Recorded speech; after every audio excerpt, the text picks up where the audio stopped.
முருங்கைக்காய் காரக்குழம்பு செய்யலாம். இப்போ கடாயில் தேவையான அளவு எண்ணெய் ஊற்றிக்கங்க. அது கூட 2 ஸ்பூன் கடலப்பருப்பு, 2 ஸ்பூன் உளுத்தம்பருப்பு, 1 ஸ்பூன் தனியா. எண்ணெய் காஞ்சதும் போட்டுக்கலாம். எண்ணெய் காஞ்சிடுச்சு, இப்போ போட்டுக்கலாம்.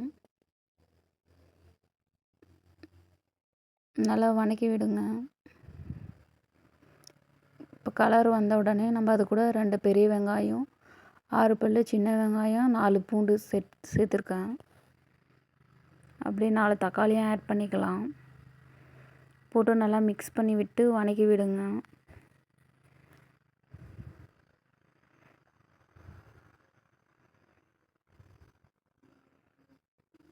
வதக்கி விட்டுட்டே இருங்க, அப்போ தான் அடி பிடிக்காது. இப்போ அது கூட 1 ஸ்பூன் கல்லுப்பு சேர்த்துக்கலாம்.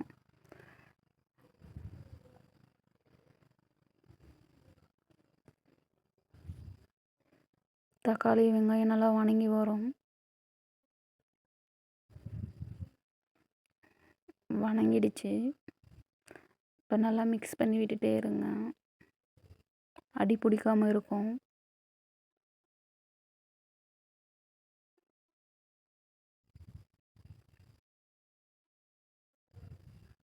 இப்போ அது கூடவே ஒரு சின்ன பவுலில் துருவின தேங்காய் எடுத்துக்கலாம்.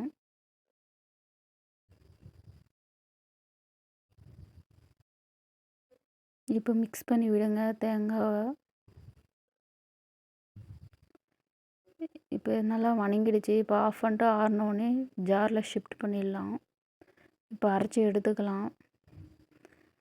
ரொம்ப நைஸாக இல்லாமல் ரொம்ப நொரன்னு இல்லாமல் மீடியமாக நல்லா அரைச்சி எடுத்துக்கோங்க. அப்போ தான் நல்லாயிருக்கும் காரக்குழம்புக்கு. நான் அரைச்சி எடுத்துக்கிட்டேன். முருங்கைக்காவை ஆல்ரெடி வேக வச்சிட்டேன். இப்போ ஆஃப் பண்ணிடலாம். இப்போ கடாயில் தேவையான அளவு எண்ணெய் ஊற்றிக்கோங்க.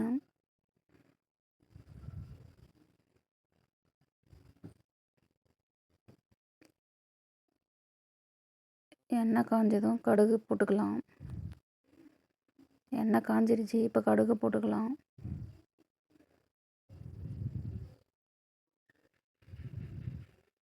கருவேப்பிலை போட்டுக்கலாம்.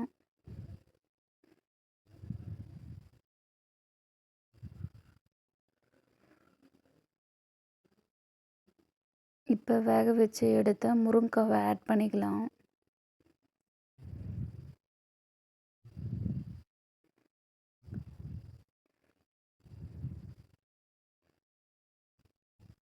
லைட்டாக மஞ்சள் ஆட் பண்ணிக்கலாம்.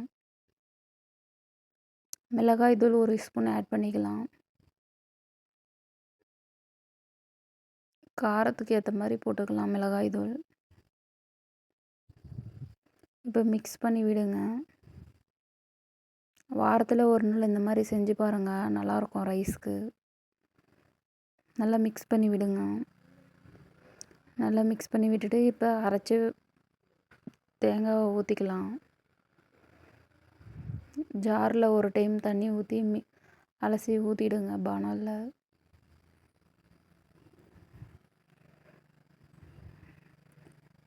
இப்போ நல்லா மிக்ஸ் பண்ணி விடுங்க. தேவையான அளவு புளி ஊற்றிக்கலாம். பத்தலைன்னா வேணும்னா ஒரு டைம் செக் பண்ணிவிட்டு வேணுன்றதை போட்டுக்கலாம்.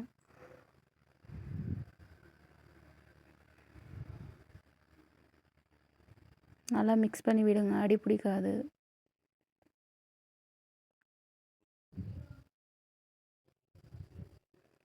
உப்பு மட்டும் கம்மியாக இருந்துச்சு, அதனால் லைட்டாக நான் போடணும். பெருங்காயம் கொஞ்சமாக போட்டுக்கலாம்.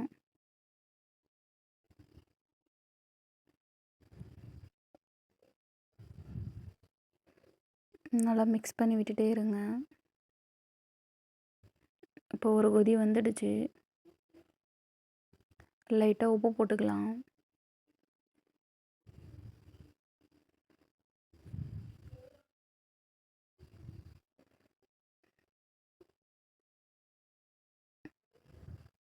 நல்லா மிக்ஸ் பண்ணினே இருங்க, அப்போ தான் அடி பிடிக்காமல் இருக்கும். இப்போ எல்லாம் சரியாக போச்சான்னு செக் பண்ணிடலாம். நான் எல்லாம் செக் பண்ணிட்டேன், எல்லாம் கரெக்டாக இருக்குது. உங்களுக்கு பிடிச்சிருந்தா நீங்களும் ட்ரை பண்ணி பாருங்கள். பாய்.